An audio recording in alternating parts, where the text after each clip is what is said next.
Why did no one notice the storm before she did?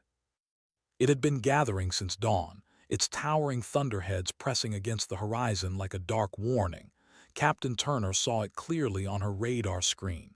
She studied the way the winds curled through the valleys, the way the pressure shifted like a hand tightening its grip. She knew what was coming. And yet, when the morning briefing ended, no one cared what she had seen. They cared about the men walking out with confident strides, their helmets tucked under their arms, their call signs carrying weight like medals. They cared about Hammer, they cared about Steel, they cared about everyone but her. She stood in silence at the edge of the flight line, hazel eyes narrowed against the morning glare, her 54 frame dwarfed by the machines that roared and gleamed around her. The F-22s sat lined like patient predators, their skins reflecting the first harsh light of the day. She belonged among them. She had earned her place. But once again, she was assigned to the shadows, backup, always backup. Her jet, tail number 54,087, was waiting, sleek, ready, alive, she called it. The Czech word for storm. It was hers in a way nothing else in this foreign country had ever been. She whispered to it sometimes when no one was around. Machines didn't laugh. They didn't doubt. They didn't dismiss. "Morning, Captain." Sergeant Williams approached with a clipboard, his face weathered from decades of engines, oil, and flight lines. Unlike the others, his respect came from competence, not politics. He handed her the inspection sheet. "She's purring like a kitten," he said. "All systems green." His voice softened, her accent curling through the English words. "Thank you, Sergeant, and the weather." He glanced up at the horizon, at the bruised sky that promised violence. Rough, 60 knots at altitude, heavy precipitation, commands already grounding non-essential flights. She only nodded. She didn't need the report. She had studied the patterns for 3 days, charting every shift like a chess master predicting moves on a board no one else bothered to see. Storms weren't her enemy. They were her secret allies. They gave her cover when men dismissed her. Her phone buzzed. A text from Prague: "Stay safe, sister, little sister." She smiled despite herself. Her younger siblings still called her that, even though had carried the family on her back. Her parents had sold their bakery to pay for her training, for the English classes, for the dream she refused to let die. She carried their sacrifice like fuel in her chest. And then, "Turner." The voice cracked across the flight line.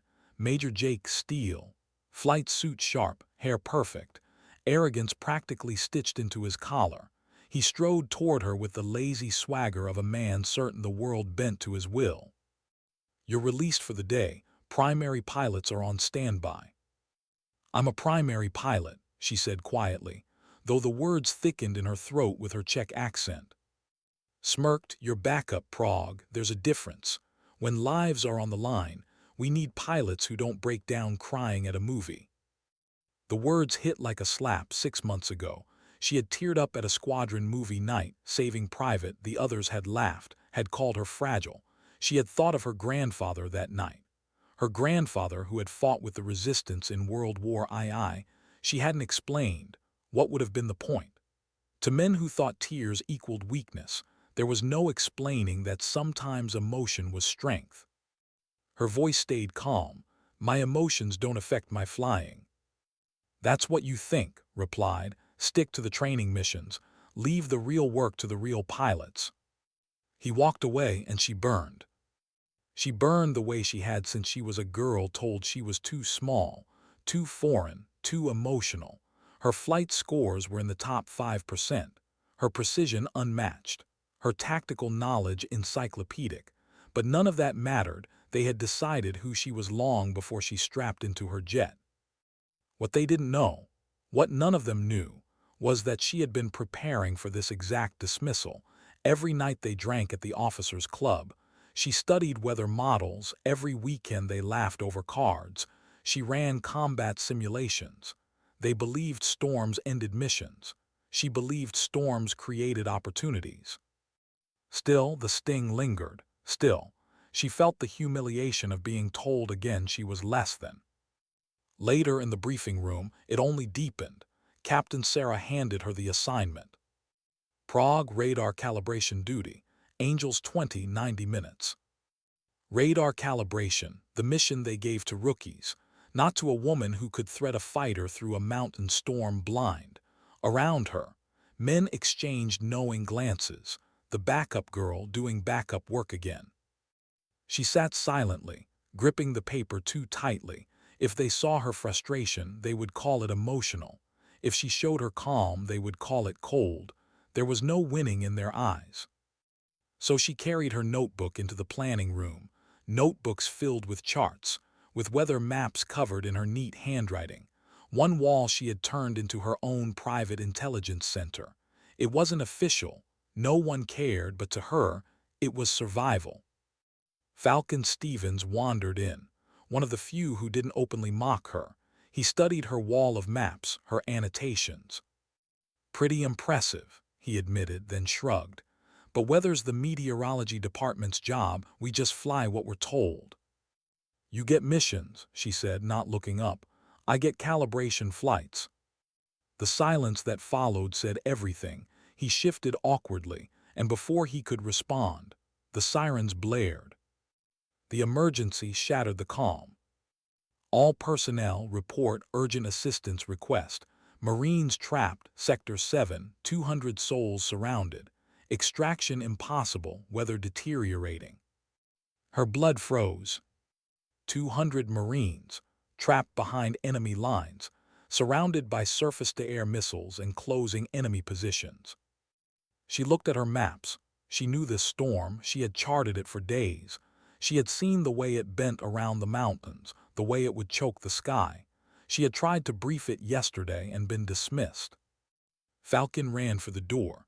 "Come on, Prague," they said, "all available pilots." But available had always meant something different when it came to her. Inside the emergency briefing room, she sat at the back, notebook open, heart pounding. Hayes stood at the front, as if she wasn't even there. "Company Bravo, 200 Marines, multiple SAM sites, weather flyable." Hammer asked the question, "How bad, sir?" "Bad enough to ground helicopters. Severe electrical storms, near zero visibility." She knew more. She wanted to speak. She had studied this storm longer than anyone in the room. "Sir, I've tracked this system. There are windows where—" "Captain Turner," Hayes's voice cut her down. "This briefing is for operational pilots. You're dismissed." The words sliced her in half. She stood slowly, feeling the weight of every gaze at the door. Hammer's voice carried across the room. "Good thing, too. Last thing we need is someone having an emotional breakdown." The quiet laughter followed her out like knives. In the hall, her hands trembled, her face burned. She pressed her forehead against the cool wall, listening as men who hadn't studied the storm planned a mission she knew would fail.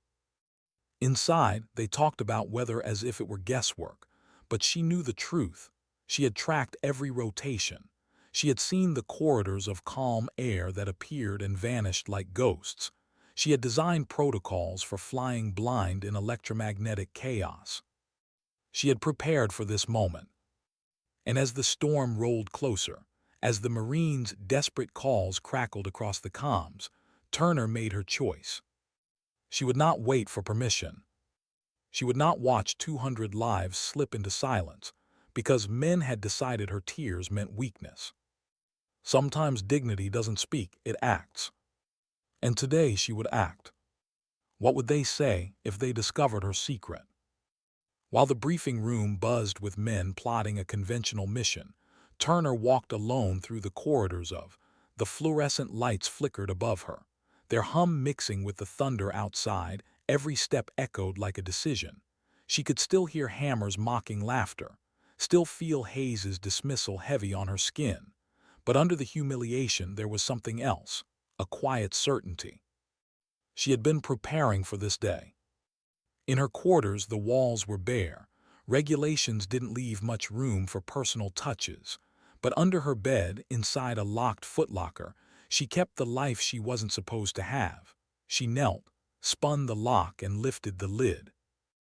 Inside lay the notebooks, dozens of them, pages filled with diagrams of storm cells, annotations of wind shear, tactical overlays that mapped invisible corridors of safety through chaos, flight manuals, marked with her notes in precise handwriting, weather charts layered with her own formulas, and one thick binder, its cover hand-lettered in bold script, Electromagnetic Storm Navigation Protocol. It wasn't official, it wasn't sanctioned, but it was hers. While the others wasted nights at the officers' club, she had built this. While they mocked her accent, she had created simulations that no one else even imagined. Her grandfather's voice lived in her head. Sometimes, little one, you prepare not for the orders you receive, but for the moment no one expects. Her phone buzzed. It was the maintenance chief, short, blunt, the kind of man who didn't waste words. Your bird's fueled and armed just in case. Don't ask how I know, just be ready. There was a winking emoji at the end, but she knew it wasn't a joke. He believed in her, maybe the only one who did. She held the phone tightly, the weight of trust sinking into her chest. Someone saw her, someone thought she was ready. And then came another knock on her door. Lieutenant Sarah Park, intelligence officer, barely 30, sharp-eyed, always meticulous. She stepped inside without ceremony, her hands carrying a folder stamped with the highest level of classification. I know you weren't included in the briefing, Park said softly, but you need to see this. Frowned, I don't have clearance. You do now, Park cut her off, sliding the folder onto the desk. Her voice was steady, but her eyes darted toward the closed door, cautious. Just read. Opened it, her breath caught. The official briefing had been sanitized. The truth was far worse. The Marines weren't just trapped, they were surrounded. Enemy forces had built an air defense net, a coordinated ring of surface-to-air missile sites positioned to create a kill box in the valley. The storm wasn't coincidence. It had been timed. The enemy had studied NATO's reliance on air superiority and struck at the exact moment the skis became impossible. They planned this, whispered. Park nodded. And our pilots are walking into it with textbook tactics, high-altitude penetration, close air support, standard doctrine. It won't work. Her mind raced. What about low-level penetration, terrain masking, using the storm itself as cover? Park leaned closer. That's what I was hoping you'd say. I've been watching your performance records. Your bad weather flying scores are off the charts. No one else even comes close. For a moment froze. She had thought those scores went unnoticed, or worse, dismissed, but Park had seen. There's something else, Park added, the meteorology department. They've been using your storm analysis for weeks without credit. Your predictions have been more accurate than theirs. A bitter laugh escaped before she could stop it. So her work was good enough to steal, but not good enough to acknowledge. What are you asking me to do, Lieutenant? Park's gaze locked on hers. I'm asking you to be ready, because when, not if, the primary mission fails, those Marines will need someone who can fly through hell itself to reach them. The words landed heavy in the air between them, closed the folder slowly, her pulse drumming in her ears. She had prepared for this moment, but hearing it spoken aloud, that she was the last chance for 200 lives, was different. It was no longer theory, it was now. Outside, the engines of 6 Raptors screamed to life. The primary mission, Hammer, Steel, Falcon. The best the Air Force had to offer, climbing into the storm with confidence born of routine victories. And Park stood behind the observation windows, watching them taxi down the runway. Colonel Barnes, flown in from headquarters, stood nearby with Hayes. Magnificent sight, isn't it? Best pilots in the world, best aircraft in existence. Yes, sir, Hayes said. Those Marines couldn't ask for better support. Bit her tongue. She wanted to scream that these men had never faced a storm like this, that their doctrine would get them killed. But she stayed silent, Words had never changed their minds before. Radio chatter filled the room. Thunderbolt flight, this is lead. Weather's looking ugly, but we've faced worse. Let's bring our Marines home. They disappeared into the clouds. 20 minutes later, the storm answered. Base, this is Thunderbolt lead. We're encountering severe turbulence, electrical interference, nav systems failing. Copy, Thunderbolt, continue mission as briefed. Hayes's voice carried forced calm. Grip the console, the models were wrong. Meteorology hadn't accounted for the intensification. It wasn't going to clear. It was going to get worse. Thunderbolt 2, multiple SAM sites bearing 270. They're coming online. Roger, beginning evasive maneuvers.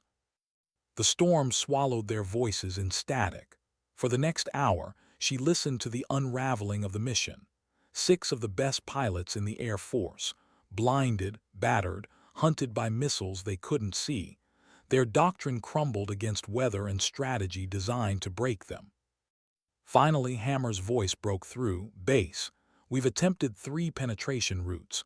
Weather and SAM coverage making CAS impossible. Request instructions. The silence in the command center was suffocating. Barnes and Hayes exchanged grim looks. Thunderbolt, return to base, reassess. The words tasted like defeat. As the Raptors limped back, one damaged saw it on the weather radar.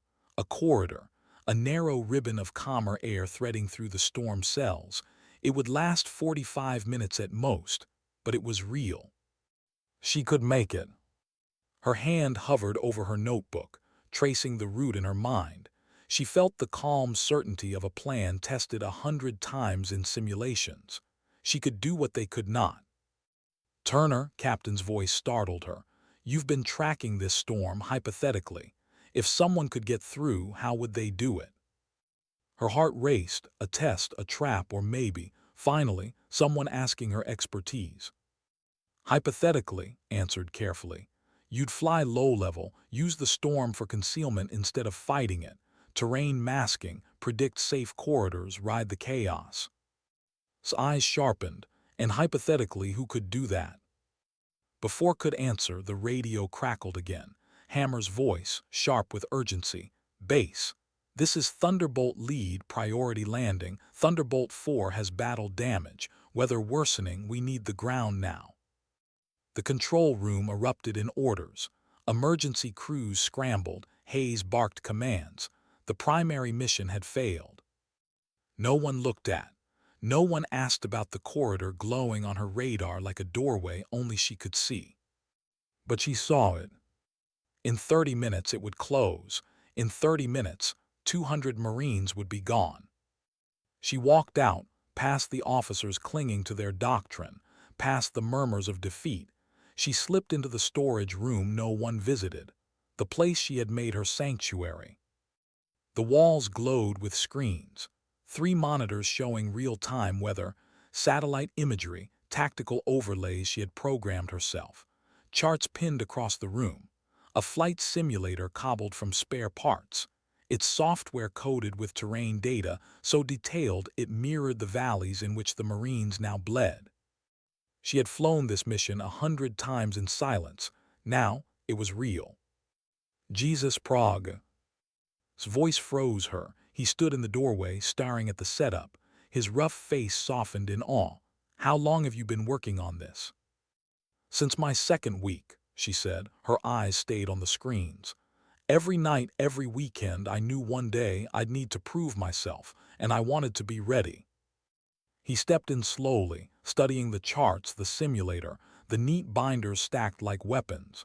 This isn't preparation, Captain. This is obsession. She turned then, fire in her eyes. Because they never believed me, because they thought emotion made me weak. So I prepared, harder than anyone, smarter than anyone. This, she pointed at the screens, is my proof. On the radar, the window was opening, 37 minutes. Look, she said, pulling up the tactical overlay. The storm isn't an obstacle, it's concealment. These cells here will blind radar. This pressure shift creates a natural corridor. Fly low, invisible by the time the SAM sites react. It's too late. His jaw tightened. You've tested this. Hundreds of times, she gestured at the simulator. Probability of success, 73%, 89 if the window holds. He stared at her, then shook his head slowly. Why haven't they put you on primary missions? She laughed bitterly. Because I'm too emotional, too foreign, too small, pick your reason. None of it matters. They decided before I flew my first sortie. Was silent, then finally he said, You're better prepared than anyone I've ever seen. Her phone chimed, a message from Park. Emergency meeting just ended. They're delaying till morning. Marines don't have till morning. Window opens in 35 minutes, just as you predicted. Stared at the screen, her chest rose and fell with sharp breaths. Morning would be too late. Doctrine would be too late. She looked at Sergeant. I need you to prep my aircraft. Full fuel, maximum ordnance, low visibility nav package, everything. He hesitated. Prague, that's unauthorized, career suicide, court-martial. Her voice was steady. If my career costs 200 lives, then it isn't worth anything. They didn't volunteer to be sacrificed to bureaucracy. For a long moment he studied her, then, finally, he nodded. Your bird will be ready in 20 minutes, but if you're wrong, they die, and so do you. Her eyes never wavered. Then I better not be wrong. Outside, the storm raged inside. Her displays glowed with the certainty of preparation. 17 minutes until the corridor opened. 17 minutes until the choice became action. 17 minutes until Turner either saved 200 Marines or proved every doubt about her catastrophically right. Who would stop her first, the storm or her own command? Captain Turner watched the clock tick down on her display. 17 minutes until the storm's eye opened. 17 minutes until her only chance to reach 200 Marines arrived. She traced the corridor of calmer air again with her finger, memorizing every twist, every valley, every pocket of turbulence. It was perfect. Dangerous, yes, but perfect. And then footsteps. Prague. She turned. Master Sergeant stood framed in the doorway of her hidden sanctuary. His expression grim. Behind him, faint voices echoed down the corridor. He shut the door quickly. They're asking questions, he said. Noticed your bird being armed. She called maintenance frequency. I covered, but Hayes is sniffing. Her pulse quickened. How much do they know? Enough to start hunting. They know something's happening. They don't know you're minutes away from breaking every regulation in the book. Closed her eyes briefly. She had prepared for storms. She hadn't prepared for betrayal from her own side, but wasn't that always the truth? The enemy outside the wire was predictable. It was the doubt inside your own walls that broke you. His voice softened. You still want to do this? She opened her eyes. There was no hesitation in them. I don't want to, I have to. Her display flickered. A new weather update rolled in. The corridor was forming faster than expected, 14 minutes. Nodded once, then I'll stall them, your LB ready in 10. Before she could thank him, the base's PA crackled overhead. Attention, all personnel, be advised.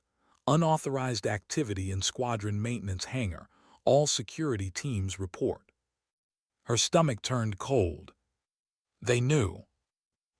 Across the base, Lieutenant Colonel Hayes slammed the receiver down on his desk. Ground that aircraft.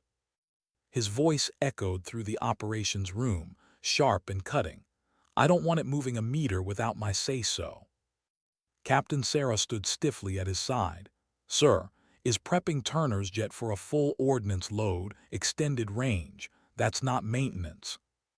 Hayes's jaw clenched. Find Turner now, escort her to my office. Lieutenant Park tried to keep her expression neutral, but she felt her chest tighten. She had bought time by slipping her the classified folder, but now that time was collapsing. Hayes's eyes caught hers. Lieutenant, his voice was low, dangerous. Your access logs show you've been digging into Turner's records. Why? Park swallowed. Her rehearsed line felt weak in the heat of his stare. Sir, I believed her capabilities might. She is a backup pilot, Hayes snapped. She is not qualified for combat rescue in conditions that grounded 6 veterans today, and yet somehow you thought her files mattered. Park's knuckles whitened around the folder she held, because sometimes the overlooked pilot is the only one who's prepared. The room went silent. Hayes's eyes narrowed. Be very careful, Lieutenant. Loyalty isn't just about saving lives. It's about following the chain of command. Do you understand me? Park lowered her gaze. Yes, sir. But inside, she was already breaking ranks. In the hangar worked fast. He had lied before, but he couldn't hide the truth much longer. Fuel lines hissed as they pumped. Weapons clicked into place under the Raptor's wings. The crew moved with practiced efficiency, but tension clung to every movement. Captain, the squadron's maintenance officer, stormed in. What the hell is this? Routine readiness prep, said without looking up. Don't insult me, barked. That's a full combat load. Whose orders? Wiped his hands slowly, turned and met his eyes. Sometimes orders don't come from the right place. Sometimes they come from the wrong silence. Stared at him. You're out of line. Do you realize what this means? Unauthorized prep, unauthorized flight. You'll burn for this. His voice was calm. Maybe, but 200 Marines will still be alive to remember me. The hangar fell into a heavy quiet. Only the hiss of fueling lines filled the air. Slipped through back corridors, avoiding main routes where security might already be searching. Her heart hammered, not from fear, but from urgency. 11 minutes. The storm was opening like a doorway to salvation, and she was being hunted by the very people she was sworn to obey. She ducked into the locker room. Her flight suit hung exactly where she had left it. She dressed quickly, fingers moving with the precision of ritual. Each zipper, each strap, each fastening felt like shedding hesitation. From her locker she pulled the folded map, the one she had marked by hand with her approach vectors, timing notes and emergency contingencies. She tucked it into her thigh pocket. It wasn't for reference. It was a reminder of the months she had spent unseen, unrecognized, but never unprepared. Her phone buzzed again, a message from her sister. I saw the news. Marines trapped. You always wanted to help. Would be proud. Be safe. Her throat tightened. Her grandfather's voice seemed to echo through the years. Sometimes, little one, you must disobey the wrong orders to obey the right calling. She tucked the phone away, safe, proud. Those words were all the permission she needed. 8 minutes. Back in Hayes's office, the storm outside rattled the glass. The comms crackled with the voice of Captain Torres, the Marine commander on the ground. Mayday, Mayday. This is Company Bravo. We're pinned down. Multiple wounded, enemy closing, ammunition low. Request immediate air support. Over. The static surged, then cleared just long enough for the last words to bleed through. Tell our families. The transmission cut out. Silence filled the room. Hayes's face was carved in stone. Options. None came. Ground rescue would take 8 hours. Naval fire couldn't reach. Whether grounded helicopters. Every second they hesitated. The Marines bled. A voice rose from the back of the room. Sir, Park said quietly, there is one option. Hayes turned slowly. His stare was ice. You're talking about Turner, aren't you? Park didn't flinch. Yes, sir. Hayes shook his head. Absolutely not. She's reckless, emotional. If I authorize her, I'm sentencing her to death. Sir, Park pressed. If you don't, you're sentencing 200 Marines to death. For a heartbeat, no one breathed. Then Hayes spoke. Find her now. On the tarmac approached. The jet gleamed under a sky bruised black by the storm. The engines waited, silent predators ready to awaken. Sergeant Williams was there, clipboard in hand. He eyed her as she approached in full gear. Didn't expect you out here, Captain, not today. Last-minute training, she said evenly. Need instrument hours before the storm worsens. He frowned at the weather, at the armed configuration. That's a lot of ordnance for training. She signed the checklist, her hand steady. Some training matters more than others. 7 minutes. Inside the cockpit, the familiar hum of systems greeted her. She strapped in, each click of her harness like another vow. Her hands moved swiftly across switches, her voice calm as she ran the checklist. Engines spooled up, a rising whine that filled her chest with power. The Raptor came alive beneath her. "Tower, this is Prague 087, she said into the mic, her tone casual. "Request immediate takeoff clearance for training mission Alpha 7. There was a pause too long. She imagined the controller glancing at his screens, confused. Why launch a training flight in the middle of a base-wide emergency? But bureaucracy worked in her favor. Prague 087, cleared for takeoff. Runway 27, contact departure on 124.3. She exhaled once, a quiet breath of victory. 6 minutes. The canopy sealed. The jet taxied forward, no alarms yet, no boots pounding toward her. Then her headset crackled, a new voice cold, sharp. "Captain Turner, this is Lieutenant Colonel Hayes. Power down your aircraft immediately. That is an order." Her throat tightened. She stared at the runway ahead, the storm flashing in the distance like the beating heart of something alive. 5 minutes. She pressed the transmit switch. Her voice was calm. "Negative, sir. This is a training mission." Static answered her, then Hayes again, his voice hard as steel. "Turner, if you take off, you are finished. Do you understand me? Career destroyed, court-martial, prison." Her hand tightened on the throttle. 4 minutes. She thought of Tor's voice, "Tell our families." She thought of her sister's message, "Be safe, be brave." She thought of her grandfather's words, "Disobey the wrong orders." Her eyes locked on the storm. "Sometimes," she whispered, "orders aren't survival, sometimes they're a death sentence." She pushed the throttle forward. The Raptor roared, and the storm swallowed her whole. Why did the cockpit feel quieter than the storm outside? The F-22's engines thundered, her instruments glowed, the canopy rattled under the buffeting crosswinds. But inside, Captain Turner felt a strange calm, as if the years of doubt and dismissal had been leading her to this very silence. She wasn't afraid. She was finally where she was meant to be. Behind her, the base was erupting in chaos. Sirens wailed, controllers shouted over radio frequencies. Hayes's voice crackled through her headset like a hammer striking steel. "Turner, return to base immediately. This is not negotiable."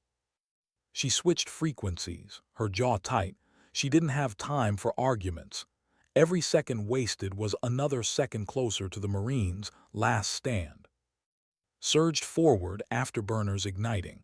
The Raptor leapt into the sky, wheels tucking into its belly as the earth fell away. Ahead, the storm towered.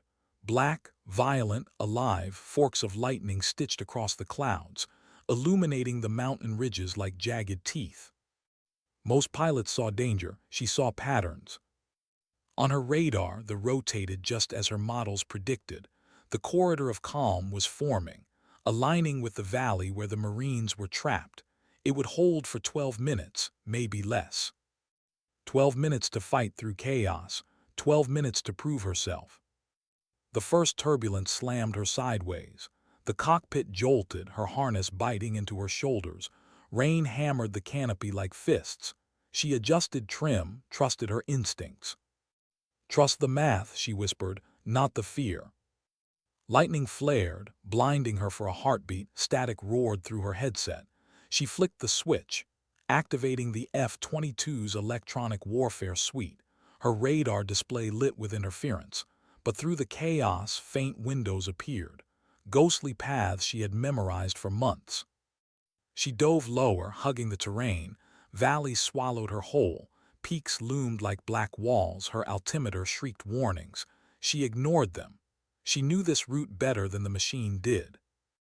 Back at Hayes's operations room was a storm of its own. Prague 087 has gone dark, a controller reported. She's killed her transponder, no radar return.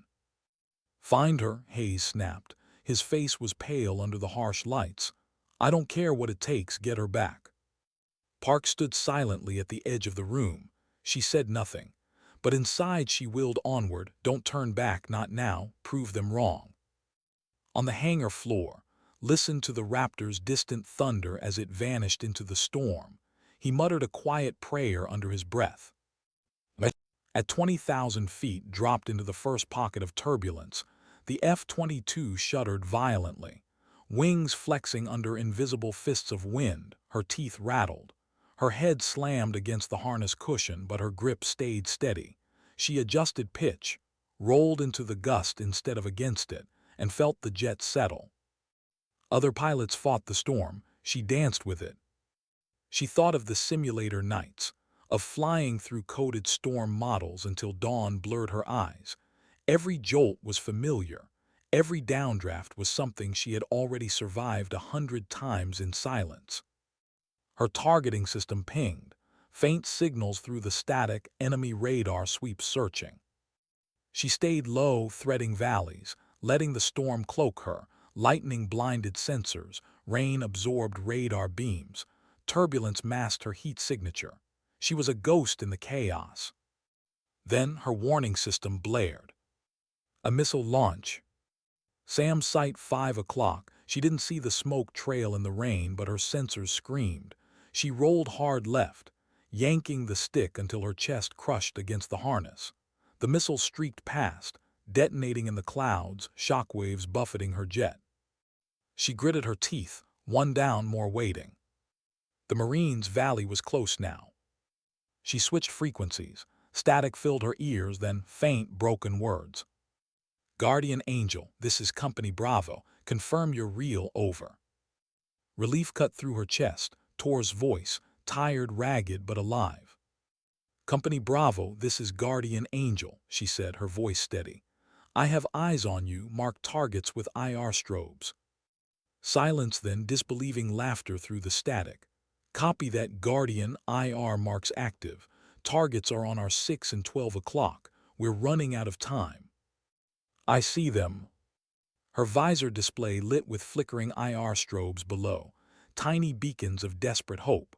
Around them, muzzle flashes cracked through the storm, enemy positions closing in. She armed her JDAMs. The targeting reticle blinked red, the system struggling through interference. She adjusted manually, eyes narrowing. Danger close, she warned, stay down. Her thumb pressed the release. Bombs cut through the storm, slicing into the darkness below. For 3 seconds, nothing. Then fire erupted on the hillside, a chain of detonations ripping enemy positions apart. The Marines' cheers crackled faintly through the static. But there was no time to celebrate. More radar pings, more missile locks. Company Bravo, multiple launches inbound, brace. 2 missiles cut through the rain, fire trails glowing like blades, pulled hard, dropping altitude until trees blurred past her canopy. The missiles overshot, exploding harmlessly in the branches scraped her wings. She barely breathed. The valley opened below, she saw them now. Marines in scattered defensive positions, muzzle flashes firing upward at the cliffs where enemy forces advanced. Wounded lay under tarps, their blood mixing with mud. The sight tore at her chest. They're waiting for you, don't fail them. Bravo, mark secondary targets. IR strobes blinked again. Mortar positions this time. She rolled inverted, pulled through a gut-wrenching dive, and loosed a pair of precision-guided bombs. The hillside erupted, enemy fire silenced in an instant. Guardian Angel, you just saved our skin, Tor's voice cut through the static. But we still need extraction. Can you clear a corridor? I'll clear it, she said. Hold on. Another missile lock screamed, her countermeasures fired automatically, flares streaking into the storm. She pulled hard right, lightning splitting the sky around her. Back at, controllers listened in disbelief as fragments of transmissions filtered through. Guardian Angel, confirmed kills, Marines alive. Hayes stood frozen, his jaw clenched, but his eyes betrayed something else. Conflict. He wanted to drag her back, but every word from the valley was proof she had done what no one else could. Park leaned forward, her voice was quiet but firm. "Sir, she's saving them." Hayes didn't answer. Inside the storm, felt sweat trickle down her back. Her fuel gauge dropped fast, ammunition low, but the Marines had a chance now. Her radar lit with more threats, SAM sights repositioning. The enemy wasn't giving up. She banked low, hugging terrain so tight her altitude warning screamed constantly. Every turn was life or death. Her canopy fogged, her breathing shallow, but her mind was clear. The storm was no longer her enemy. It was her ally. Each gust hit her. Each lightning flash blinded the enemy's eyes. She wasn't fighting through the chaos. She was becoming part of it. She dropped her last bombs on a ridge line blocking the valley's northern exit. Rock and fire cascaded down. Sealing the flank, Marines' voices cheered through the comms. Then came the words that froze her blood. Guardian Angel. Multiple enemy reinforcements inbound. Over 100 fighters, 15 minutes. Her eyes flicked to the clock. The storm corridor would close in 10. 10 minutes to clear a path. 10 minutes to decide whether she lived or died. She pushed the throttle forward. Copy, Bravo, corridors opening. Extraction birds are coming through. She wasn't sure if that was true, but it had to be. Her jet screamed into the storm, engines roaring, weapons bay empty but heart unbroken. Every second mattered now. And in those seconds, Turner became exactly what the Marines called her. Their guardian angel. How long could one person carry 200 lives on her shoulders? Captain Turner's F-22 cut through the storm like a blade, her instruments screaming with warnings she had long stopped hearing, fuel low, weapons empty, airframe stress near maximum. And still she pushed forward, the Marines' voices echoed in her headset, desperate, exhausted, clinging to the thin thread of her promise. "Guardian Angel, this is Bravo," Torres called, his voice rough with static, enemy reinforcements closing. "We're running out of fight." Her eyes scanned the radar. Faint returns flickered through the interference. Columns of vehicles pushing through the valley. More bodies than her ordnance could ever erase. She tightened her grip on the stick. "Hold, just hold." But even as she said it, doubt crept in. She was one pilot in one jet. She had bought them minutes, not victory. The storm corridor would close in 8 minutes. After that, even she couldn't pierce the chaos. Extraction needed to happen now. She switched frequencies. "Guardian Angel 2, do you copy?" Static, then Hayes's voice, harsh and sharp. "Turner, power down your aircraft and return immediately. You are in violation of direct orders." Her jaw locked. "Negative, sir. 200 Marines are alive because I'm here. I'm not leaving them." "You are risking international incident," Hayes barked. "You are risking your career, your life, your—" "Sir," she cut him off, her voice steady, calm. "I am risking nothing compared to them. They're already bleeding. They don't have hours, they have minutes." There was silence. She imagined the room back at the colonel's, jaw tight. The controllers frozen, Park staring with quiet defiance, praying she wouldn't falter. Then another voice broke through. "Park. Guardian Angel, this is Control. Copy your situation. Extraction helicopters are on standby, but they need a corridor. Can you clear one?" Relief pricked at its chest. Park was giving her what she needed. Not permission, but partnership. "Affirmative," replied. "I'll clear it. Direct the Black Hawks to the northern approach. Window will close in 7 minutes. That's all the time we get." "Understood." Black Hawks launching. Hayes's voice roared over the channel. "Lieutenant Park, that is not your call." The transmission cut. Park had muted him. Almost smiled. Below, the Marines were fighting with everything they had left. Saw it as she roared over the valley. A desperate line of rifle fire, muzzle flashes sparking in the mud. men dragging the wounded with bare hands, their helmets streaked with blood and rain. She could almost hear their breaths, ragged and strained, as they looked up at the streak of her jet slicing through the storm. She wasn't carrying their hope, she was their hope. But her jet was empty, no bombs left, no missiles, only her speed, her maneuvering, her voice. "Bravo, this is Guardian, incoming reinforcements, North Ridge.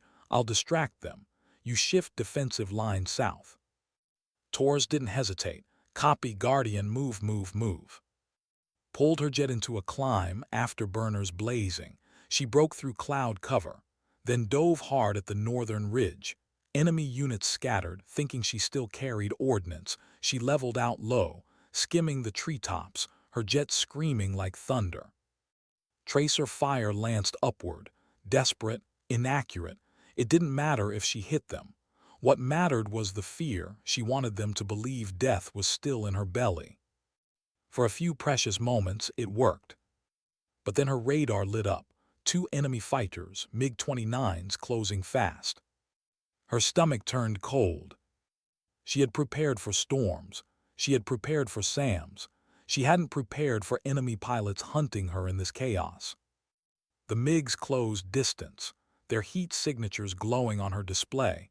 She had no missiles left, no ordnance, only her cannon. Her headset crackled. A new voice, rough with a foreign accent. "American Ghost, we see you, no more running."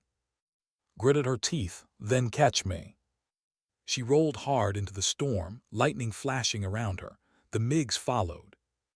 Every turn pushed her body to its limits, G-forces crushing her chest, narrowing her vision, but the storm was her ally. She dove through turbulence that rattled her frame, knowing her enemies would struggle more. She skimmed ridges, forcing them into turns. One MiG lost position, a downdraft slamming him into the side of a mountain. Fire bloomed in the rain. "One down," she whispered, though her chest ached with the strain.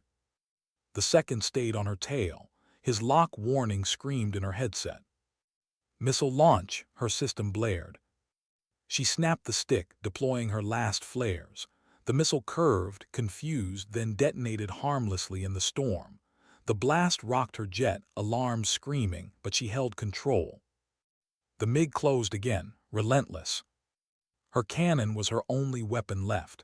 She let him chase, weaving through valleys until his silhouette filled her canopy. She pulled up, rolled, and as he overshot, she fired. Tracer rounds ripped into his fuselage, sparks, smoke. He spiraled downward, fire trailing, vanishing into the clouds. Her breath shuddered out. But there was no time to rest. Her fuel gauge dipped into red, 5 minutes left in the corridor. "This is Guardian," she said. "The path is clear, get the Black Hawks in now." Park's voice came back, urgent. "Copy, Guardian, first Hawk inbound, 3 minutes out. Tell them they'll have 1 pass, that's all, I'll hold the ridge." "Copy." She circled low, cannon armed, watching the Marines below. They were still fighting, but weaker now, their fire sluggish. Wounded slumped in the mud. Then through the storm, rotors. The Black Hawks. They appeared like shadows, blades chopping through rain, lights flickering, chest lifted with relief. Extraction had come. "Bravo, birds inbound," pop smoke. Colored smoke plumes erupted from the mud, marking positions. Hawks flared, settling into the storm-lashed valley. Marines dragged wounded aboard, others covering with rifles, chaos, desperate but alive. Enemy mortars began firing. Dove, unleashing her cannon in bursts.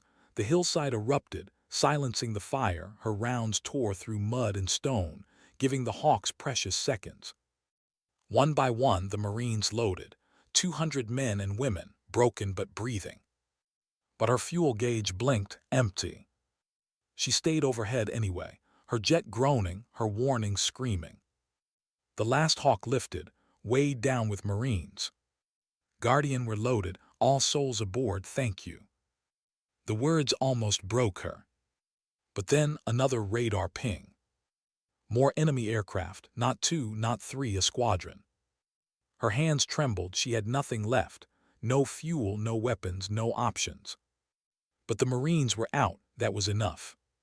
She whispered into her mic, "Black Hawks, egress north, corridors closing, I'll stay behind." "Guardian, negative," Tor's voice cut in.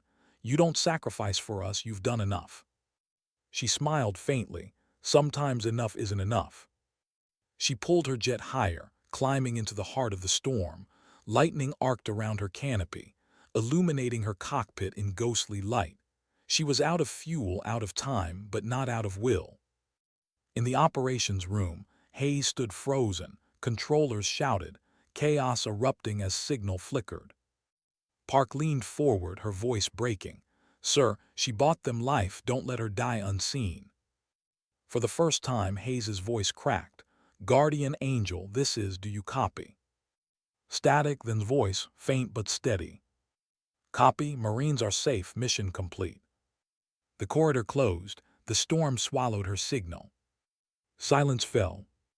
200 Marines lived, and one woman's fate hung in the storm. Was silence victory, or was it loss? The last transmissions from Captain Turner had faded into static. The Marines were airborne, packed into Black Hawks rattling north through the dying storm. Every man and woman on those birds carried wounds, some physical, some invisible, but all carried the weight of one voice in their headset. "Guardian Angel, mission complete." It should have been the end, but no one could answer the only question left. Where was she?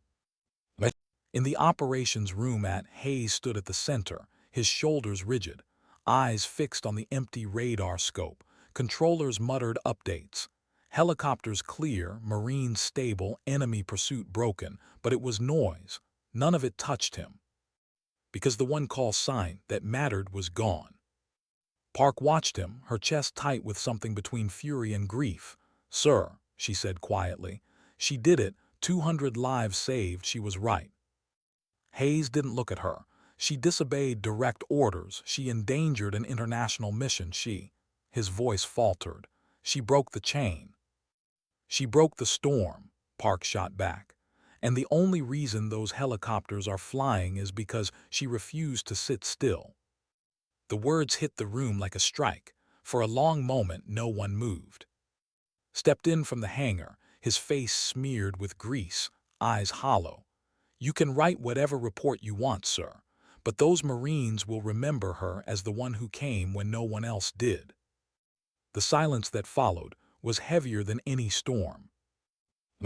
On board the lead Black Hawk, Captain Torres sat slumped against the fuselage, his uniform shredded, his face lined with exhaustion. The wounded groaned around him, medics working frantically, but his eyes stayed fixed on the storm outside. "Who was she?" one of his sergeants asked, barely audible over the thump of the rotors. Torres shook his head slowly. "Does it matter? She was the only one who came." The sergeant stared at him, then nodded. "Guardian Angel." The name spread like wildfire through the cabin. The wounded whispered it. The medics repeated it. By the time the Black Hawks reached safe airspace, Guardian Angel wasn't just it was a story. At the debrief began before the Marines even touched down. Colonel Barnes demanded answers, his booming voice filling the hall. One pilot went rogue. One pilot jeopardized international stability. Who authorized this? No one spoke. Park's hands clenched at her sides. She wanted to say, "I did." She wanted to scream it, but the truth was more complicated. She hadn't authorized, she had only refused to stop her. Finally broke the silence. "Sir, she didn't need authorization, she needed courage, something most of you forgot." Barnes' face reddened. "Sergeant, watch your tone." But didn't flinch. "You can court-martial her ghost if it makes you feel better, but the Marines don't care about paperwork. They care that they're alive." Barnes slammed a fist on the table. "Alive because of recklessness." Park's voice rose, firm, sharp. "Alive because she was ready when you weren't. Alive because she saw what we refused to see. Alive because she gave everything." The room fell silent. Barnes glared at her, but the weight of 200 saved lives was a shield no reprimand could pierce. Hours passed, the Marines arrived. Stretchers rolled through the infirmary, commanders crowded around. Journalists tried to pierce the cordon, their questions muffled by security. And through it all, whispers spread. They said she flew straight through lightning. She fought off MiGs alone. She stayed until the last man was aboard. She never came back. The whispers grew, some called it miracle, some called it madness, but none could deny it. 200 souls lived because one woman had flown into hell and refused to leave. In the infirmary, Torres sat with his men. His arm was wrapped in a sling, his ribs bruised, but his eyes were sharp. When Park entered, he recognized her immediately, the one who had spoken for. "You were part of it," he said quietly. "You knew what she was doing." Park didn't deny it. "I knew she could do it. I gave her the space, nothing more." Torres shook his head. "You don't get it. You think this was just skill, but it wasn't. It was choice. She chose to risk everything for people she'd never met." Park swallowed, "And she may have paid with her life." Torres' eyes darkened. "Then we owe her more than medals. We owe her truth." Hayes stayed in his office long after the debrief. Rain tapped the window, softer now, the storm retreating. His hands rested on the report he hadn't signed. Every line accused him: unauthorized flight, disobedience, violation of chain of command. And yet beneath it, another truth whispered: mission success, Marines alive, 0 friendly losses. He had spent a career clinging to doctrine, to order, to rules that kept chaos at bay. But tonight, one disobedient pilot had done what his entire doctrine could not. For the first time in years, Hayes felt doubt gnaw at him. Was loyalty to the system worth more than loyalty to the lives inside it? He closed his eyes. His last words echoed again: mission complete. And he wondered, not for the first time, whether completion was worth her silence. The official story came 3 days later. Press conferences, carefully chosen language, a coordinated NATO effort, multi-aircraft support, Marines extracted through joint operation. Her name wasn't mentioned. Not once. But in the barracks, in the hospitals, in the dark corners where men whispered about death and survival, her story thrived.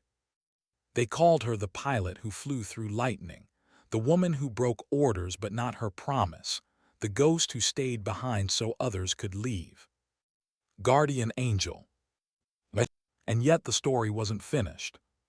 Because one night, long after the press had moved on, Park sat alone in the ops room, reviewing storm footage, satellite tracks, radar logs, fragments of radio transmissions. And she saw it. A faint blip, 10 minutes after the Black Hawks cleared the corridor. A single return, weak, inconsistent, like a heartbeat struggling through static. It wasn't conclusive, it wasn't proof, but it was there. She leaned closer, her breath shallow. "You made it," she whispered.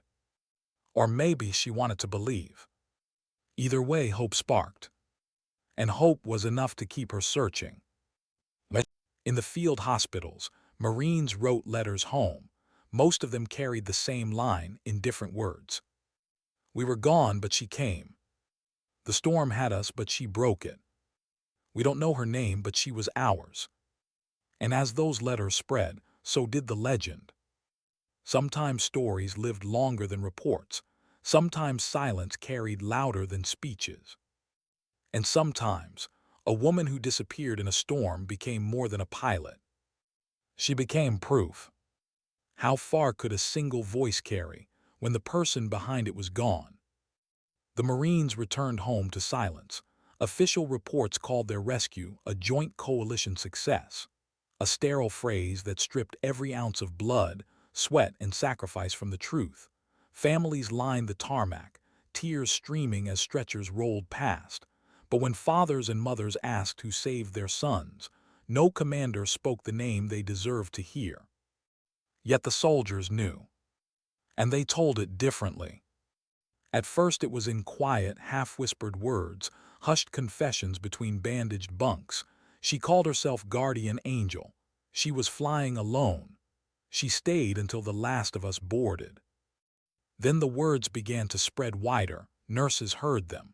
Clergy repeated them. Families wrote them down in letters. Before long, a ghost had crossed oceans, and the story lived in places no command report could erase. She wasn't a pilot anymore. She was a promise. In a dim barracks one night, a Marine named Carter sat with trembling hands, pen scratching against paper. His ribs ached from shrapnel. His mind replayed the storm every time he closed his eyes, but he forced his words steady. "Dear Mom, you'll see things on the news that won't tell you how it really happened. You'll hear about NATO coordination, helicopters, intelligence, timing. Forget that. The truth is, we were gone, all of us, and then she came. She flew through lightning like it was nothing. She made the enemy scatter without firing a shot. She stayed until we were safe. I don't know her name. I only know the guardian angel. You told me once that sometimes angels don't wear wings. They wear skin. I think you were right." He folded the letter, sealed it with shaking fingers. He didn't know it, but hundreds of others were writing the same words that night, and when families read them, the silence of officialdom cracked. Baquette's silence weighed heavier than ever. Park sifted through after-action files, her eyes red from sleepless nights. On one screen, the radar blip she had found still pulsed faintly, a phantom heartbeat that refused to fade. Leaned over her shoulder, arms crossed. "You think she lived?" Park didn't answer at first. She zoomed in on the frame, her chest tightening. The jet had no fuel. It should have dropped from the sky, but look, altitude fluctuates, controlled, not falling. Grunted, controlled for 10 seconds. That doesn't mean survival. "It means something," she said. Her voice trembled with conviction. "And something is better than silence." Studied her a long moment. "Hope's dangerous, Lieutenant, but maybe dangerous is what she deserves." They said nothing more, but that night, quietly requisitioned satellite passes of the storm's aftermath, and Park marked coordinates no one else dared to ask about. Meanwhile, Colonel Hayes buried himself in reports. His office smelled of ink, stale coffee, and regret. Every document he signed condemned in cold, professional terms. Unauthorized flight, disobedience, reckless conduct. Yet each line gnawed at him. He built a career on rules, but what had rules bought him? 200 Marines alive, saved by the very disobedience he condemned, and a pilot lost in the storm because he hadn't had the courage to say yes. Sometimes at night, he replayed her voice in his head. "Calm, steady, negative, sir. This is a training mission." And he wondered whether he had killed her by chaining himself to order. The legend didn't need permission. It kept growing. At a small church in North Carolina, a chaplain read a letter from one of the rescued Marines. The congregation fell silent as he spoke the name for the first time: Guardian Angel. At a base in Texas, new recruits painted a winged emblem on their wall, a silhouette of a fighter jet arcing through lightning. Beneath it, 3 words: "She stayed behind." In a crowded mess hall in Kandahar, soldiers passed the story like contraband. One swore she had fought MiGs barehanded. Another swore she had flown without fuel. The exaggerations piled high, but at the core remained something pure: the faith that one pilot had chosen them over herself. Sometimes the story twisted into myth. Sometimes it rang with truth, but it never died. Torres visited weeks later, his arms still bound in a sling, his eyes lined with exhaustion. Park met him outside the infirmary. "You look like you've seen ghosts," she said. Torres gave a faint smile. "Maybe I have. I came to thank her." Park's chest tightened. "She never came back." "I know," he said, "but that doesn't mean she's gone. Ghosts don't leave, they linger." He handed Park a folded note. "This is for her if you ever find her." She took it, her hand trembling. "What does it say?" He met her eyes. "That 200 of us breathe because she did, that we carry her voice every time we close our eyes, and that no matter what command says, we know her name, Guardian Angel." Park swallowed hard. She tucked the note into her pocket. She would keep it safe. Months passed. Official files were archived. Briefings closed. Command moved on, but the story refused to stay buried. Pinned a small patch above his bunk. A hand-stitched emblem of wings around a lightning bolt. He didn't tell anyone what it meant. He didn't need to. Park found herself fielding quiet questions from junior officers. Was it real? Was it really one pilot? She never confirmed, she never. Because truth was fragile, and sometimes the story mattered more than the proof. Yet at night, she returned to the radar blip, to the faint evidence no one else cared to examine. She marked a new date on her calendar, the anniversary of the storm, because some promises were too heavy to let go. And somewhere, in the silence of classified files, a line sat buried deep in encrypted reports. Unconfirmed signal, 10 minutes post-corridor, F-22 system ping, possible survival. No one signed it, no one filed it higher, but it was there. Waiting. Like her story. Like her ghost. Like the truth that sometimes dignity doesn't speak. It simply acts, then disappears. And in the absence of certainty, faith filled the void. They called her guardian angel, not because she was seen, but because she was believed. What happens to a story when it outgrows the truth? Months had passed since the storm, seasons shifted, headlines faded, and official records settled into silence. But the legend never slowed. It rippled through barracks, stitched itself into tattoos on weary arms, found its way into quiet bedtime stories told by Marines to their children. They called her guardian angel. And somewhere in the quiet halls of Park still searched. The radar blip stayed pinned above her desk. Most dismissed it. Interference. A glitch, nothing more, but she returned to it nightly, tracing its pattern like a prayer bead, controlled altitude, controlled vector for 10 seconds. It was no ghost.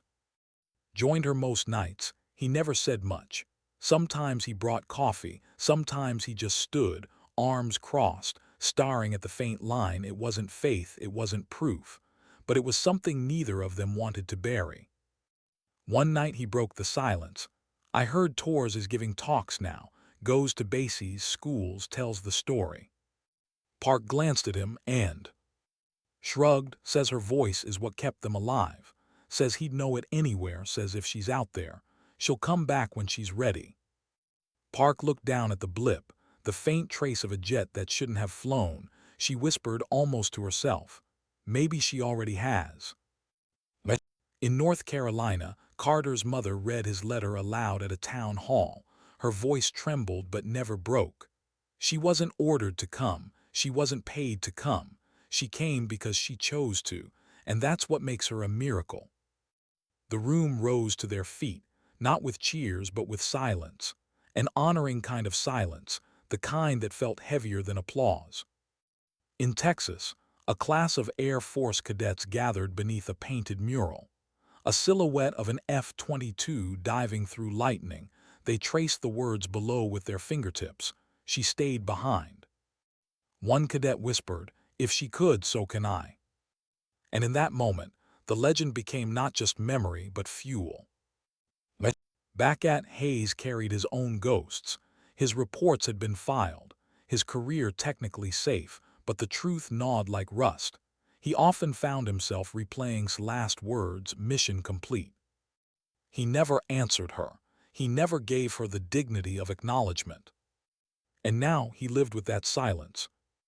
One night, long after the base had gone quiet, he entered the ops room and found Park still there, still studying. He stood at the doorway a long time before speaking. You think she lived? Park didn't turn. I think she mattered, alive or not. Hayes stepped closer. For once, his voice wasn't hard, it was tired. I built a career on rules, and one pilot broke them in one night. She left me questioning everything. Park finally looked at him. Then maybe she did more than save Marines. Maybe she saved you.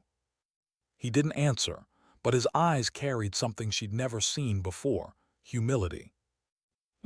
Weeks later called her into the hangar. His voice was low, urgent. "You need to see this." He led her to a storage bay, past rows of sealed crates. From one, he pulled a battered piece of metal, its edges scorched, its paint stripped by lightning.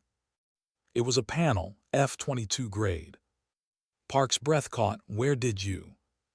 Local farmers found it in the mountains, weeks after the storm. No wreckage around it, just this. And they swore they heard an engine long after the corridor closed. She ran her fingers over the metal, but intact. Met her eyes. "Doesn't prove survival, doesn't prove death either, but it's all we'll get." Park held the fragment like it was bone, like it was relic. Her voice was a whisper. She made it through. Whether it was truth or hope, neither questioned.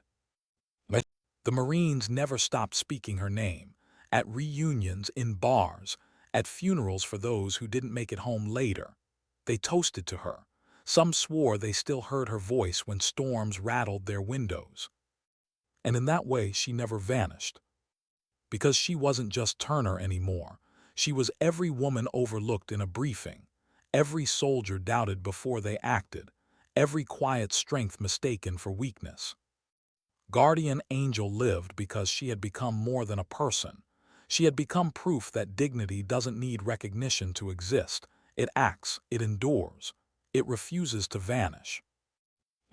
One rainy night, Park unfolded Tor's note. The one he had given her for. She read it slowly, her chest aching. 200 of us breathe because you did. We carry your voice every time we close our eyes, no matter what command says. We know your name, Guardian Angel. She folded it again, tucked it into her jacket, and whispered into the silence, "If you're out there, we'll keep the sky ready for you." Legends end differently than lives. Lives close, are buried, filed away. Legends stretch, bend, live on the tongues of the living. Turner's life ended in a storm, or maybe it didn't. But her legend began there. And sometimes that was more powerful. Because sometimes dignity doesn't speak. It simply acts. And then it leaves silence loud enough for the world to remember.